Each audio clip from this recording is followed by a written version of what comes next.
మరి స్పెషల్ వంటకాల ఛానల్కి స్వాగతం. అందరూ బాగున్నారా? అందరం బాగున్నారని హనుమంతుడిని ప్రార్థిస్తున్నాను. ఈరోజు అయితే మీ అందరికి వచ్చేసానండి. మీకు చూపించబోయేది వేళ పచ్చి జీడిపప్పు అలాగే కోడిగుడ్లు మామిడికాయ వేసి కూర అనమాట. మనకి యాసకాలం అనేసరికి పచ్చి జీడిపప్పు పప్పు దొరుకుతుందండి. అది జీడిపప్పు అయితే నేను రెడీ చేసి ఉంచేసాను. ఇప్పుడైతే మామిడికాయ వేసి కోడిగుడ్లు వేసి వండుతున్నాను.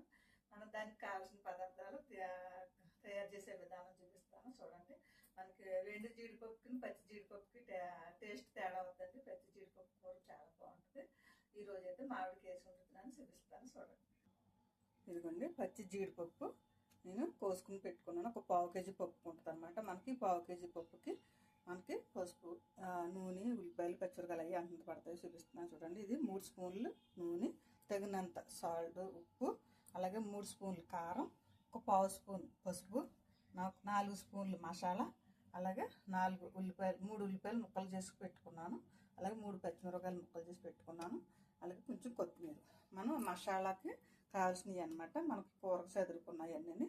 సోంపు, గసగసాలు, అలాగే మిరియాల పొడి, ధనియాలు, జీలకర్ర, మనం పలావులు వేసుకుంటే పువ్వు, ఒక 2 చిన్ని రేకలు, ఒక అంగుళం మనకి దాచిన చెక్క, 2 లాలింగ మొగ్గలు, 4 ఏమో లాలిక్కాయలు. ఓకే అండి. ఉల్లిపాయలు నేను ముక్క కట్ చేసి పెట్టుకున్నాను కదా. మీకు ఈ పావు కేజీ పప్పుకి ఎంత పడుతుంది అన్నది. ఇది ఒక 3 ఉల్లిపాయలు నేను కట్ చేసి పెట్టాను. ఒక 3 ఉల్లిపాయలు అనమాట. మనకి మామిడికాయ అండి. ఇది పునాస మామిడికాయ. మనకి ఇవాళ మామిడికాయ వేసి ఉంటున్నాం. ఇది పులుపు ఉంటుంది కాబట్టి మనకి ఇందులోనే ఒక అరంతు పడుతుంది అనమాట. ఒక సగం వేసుకుంటే మనకి పులుపు సరిపోతుంది. పులుపు ఎక్కువ ఉంటుంది, పెద్దకాయ కాబట్టి పులుపుగా ఉంటుంది అనమాట. ఓకే అండి. సరే మనం తయారు చేసుకుంటే విధానం చూపిస్తాను చూడండి. గ్యాస్ చేసుకుని పెట్టేసుకుందాం. పెట్టుకుని మనం నూనె పోసేసుకుందాం.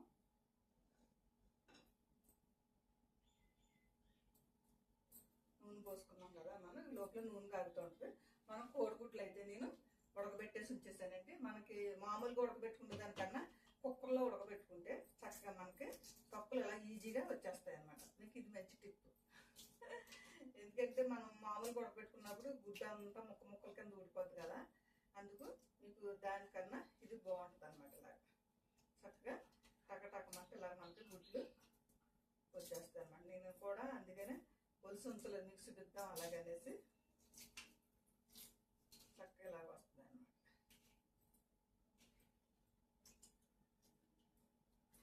ఎక్కడ కన్నం పడకుండా నమ్మగా వచ్చేసింది.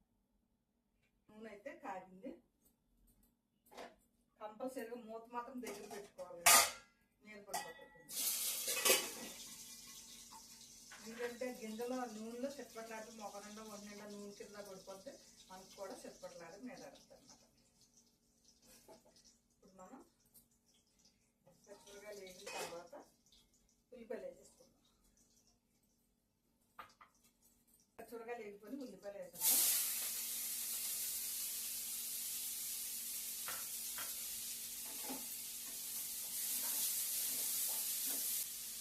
ఒక 1/2 స్పూను సాల్ట్ వేస్తాం.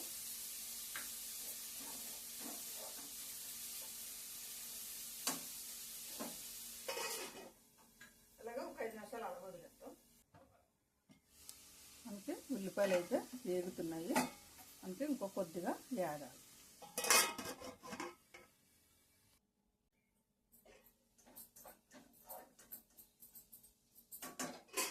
మనకు ఉల్లిపాయ కొంచెం ఎర్రగా వేగితే మనకి టేస్ట్ బాగుంటుంది. మామిడికాయ కూడా మనం కోసేసుకుందాం.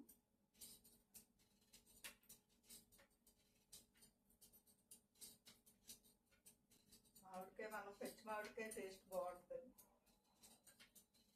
మనకి ఇప్పుడు ఈ మామిడికాయలు కూడా చక్కగా ఇప్పుడు ఎండబెట్టేసుకుని యాసకాలం ఉత్తప్పుడు కూడా మనం ఉప్పులు వేసేసి ఉంచేసుకుని కూరలు అన్ని కూరల్లో కూడా వేసుకోవచ్చు, బాగుంటుంది అన్నమాట. ఇప్పుడే కోసుకొచ్చానండి పునాస మామిడికాయ, చాలా బాగుంటుంది.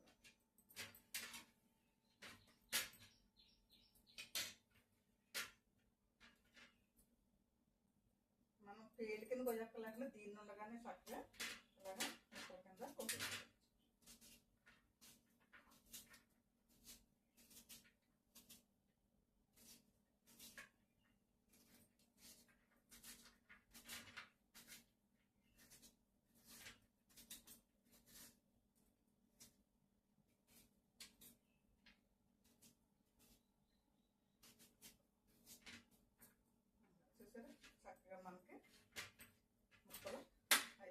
ఎక్కడో ఒకటి పెద్ద ముక్క కింద వచ్చినా మనం కొంచెం ఇలా పోసుకుంటే సరిపోతుంది.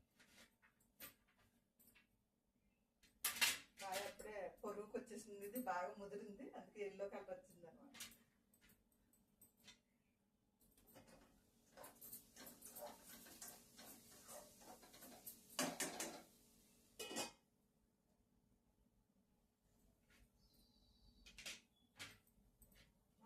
కొంచెం పట్టచ్చు.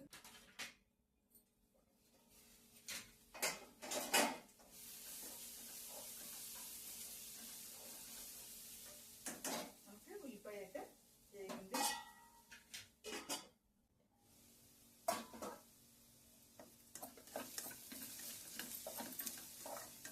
ఈసారి మనం ఉల్లిపాయ వేగింది కదా, మసాలా కూడా వేసేసుకుందాం.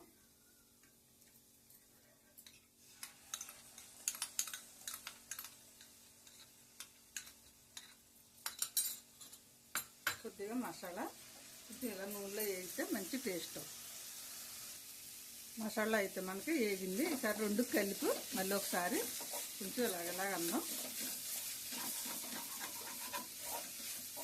ఇప్పుడు మనం ఉప్పు కారం మసాలా ఉప్పు కారం గట్ట అన్నీ వేసేసుకుందాం.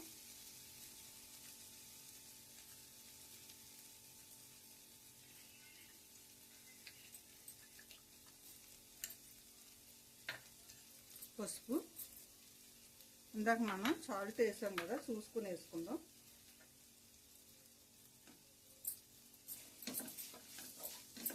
ఈ కారం వేసాం కదా, కొద్దిసేపు మగ్గనిద్దాం.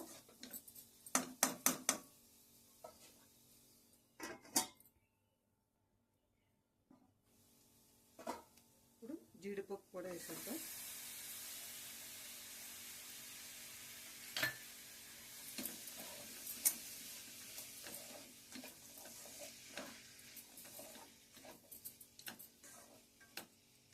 అలాగే కొంచెం కొత్తిమీర,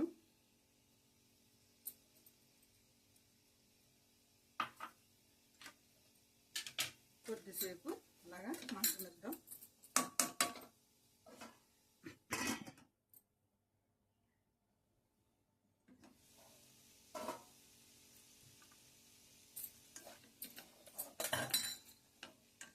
ఈసారి మామిడికాయ ముక్కలు కూడా వేసేద్దాం.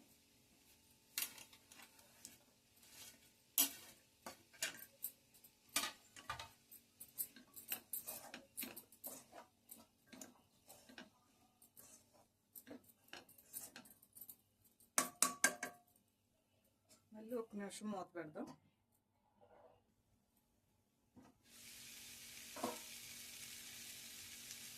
ఇప్పుడు కొద్దిగా వాటర్ పోసేసుకుందాం. మసాలా నీళ్ళు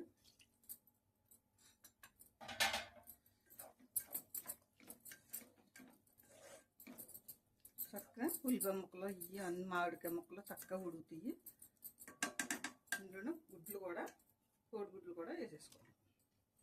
చక్కగా ఇందులో ఉప్పు పులుపు అన్నీ తీర్చి గుడ్లు కూడా మంచి టేస్ట్గా బాగుంటుంది. ఇంకా కొద్ది వాటర్ వేద్దాం.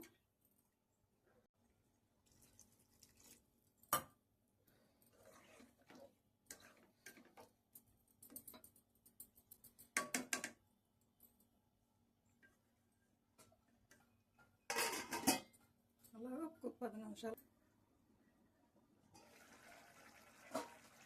కూర చిందరిచ్చేస్తుంది. చాలా బాగుంది చూసారా. ఇప్పుడు మనం కొంచెం ఉప్పు చూద్దాం.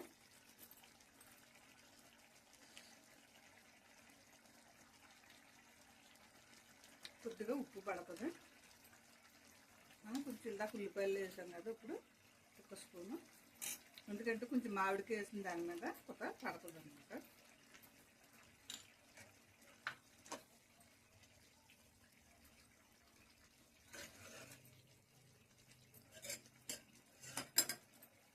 మళ్ళీ కొద్దిసేపు ఉంచాం.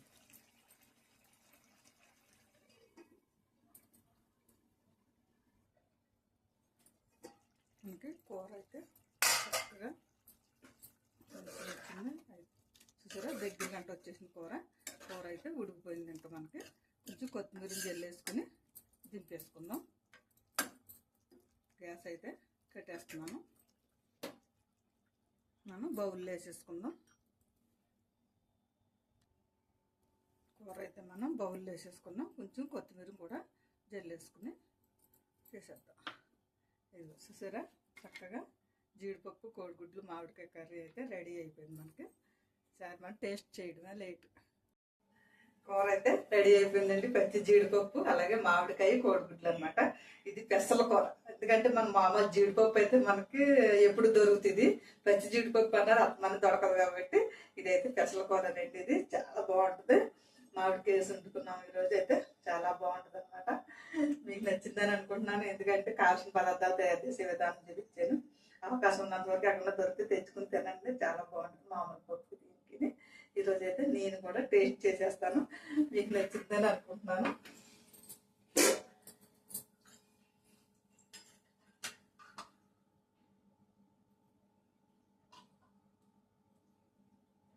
ఒక్కొక్కసారి అయితే చికెన్లోని కూడా వేస్తుంటాను. కానీ దీనికి టేస్ట్ దీని స్పెషల్గా తెలాలి అంటే మనం మామిడికాయని కోడిగుడ్లు వేసి వండుకుంటే మనకి దీని టేస్ట్ దీనికే తెలుస్తుంది అనమాట. మామూలుగా చికెన్లు మటన్లోనే వేసేసుకుంటే ఆ టేస్ట్ వస్తుంది తప్ప దీని టేస్ట్ రాదు.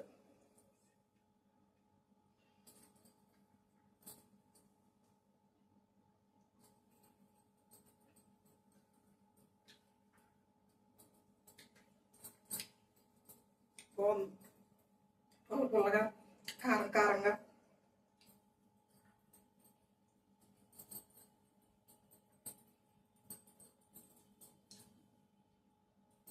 అందులో పచ్చి జీడిపప్పు చాలా బాగుంటుందండి.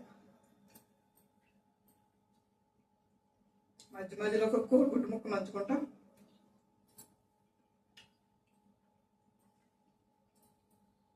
కోడిగుడ్లో సంతమం స్మెల్ బాగుంటుందండి.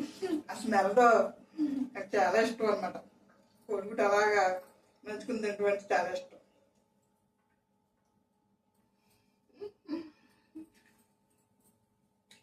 బాగుందండి. మాట్లాడుతా తినేసి అప్పుడు కానీ మాట్లాడకపోతే తెలియట్లేదు. చాలా బాగుందండి. మీకు కూడా నచ్చిందని అనుకుంటున్నాను. నచ్చితే కనుక షేర్ చేయండి, బెల్ ఐకాన్ నొక్కండి, సబ్స్క్రైబ్ చేసుకోండి. ఓకే అండి, అందరూ సబ్స్క్రైబ్ చేసుకోండి ప్లీజ్ అండి. నాకు సపోర్ట్ చేసినట్లు అవుతారు మీరు. ఓకే అండి, బాయ్ అండి. మళ్ళీ ఇంకొక ఐటమ్స్లో మీ ఎదురుకు వస్తాను.